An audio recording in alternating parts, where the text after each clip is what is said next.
So it's time to do gel electrophoresis.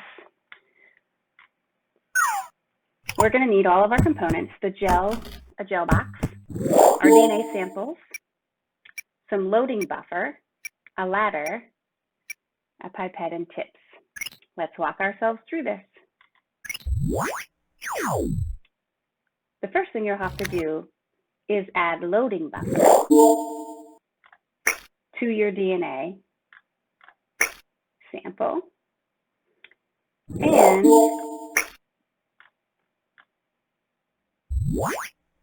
load your DNA sample into your gel. Notice the wells that the comb made in the gel.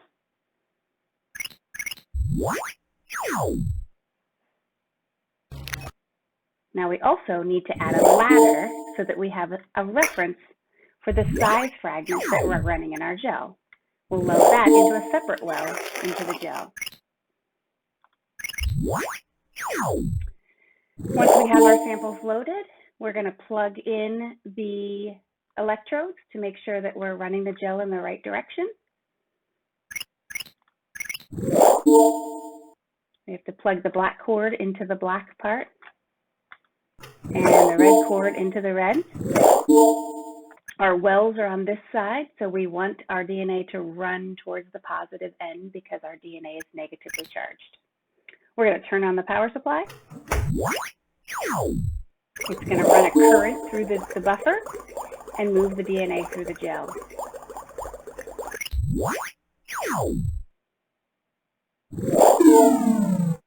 All right, so it's going to move away from the negative electrode and through the gel towards the positive, and it's going to separate the pieces out by their size.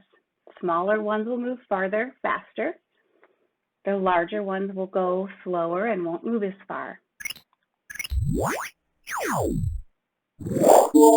When we're done running our gel, we'll take the gel out of the box and then analyze our results. There's different ways to do this.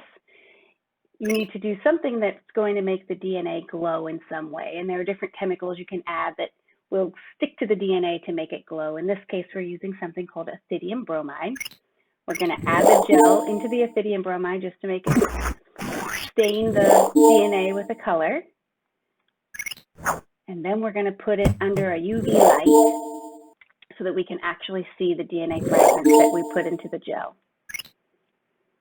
Turn it on, and what we see is this. Here's our actual sample that we ran. Here's our ladder. So if you look and you compare the samples to the ladders, you can estimate the size. So what would be the size of this one? You're right, about 6,000 base pairs. This one is between 3,000 and 4,000, so maybe 3,400, something like that.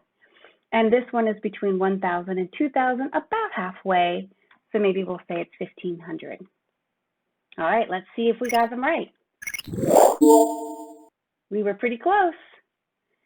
So good job. And you can see how the smaller fragments ran further, the larger fragments didn't go quite as far, and the ladder was a perfect example for comparison so we could figure out what sizes were what.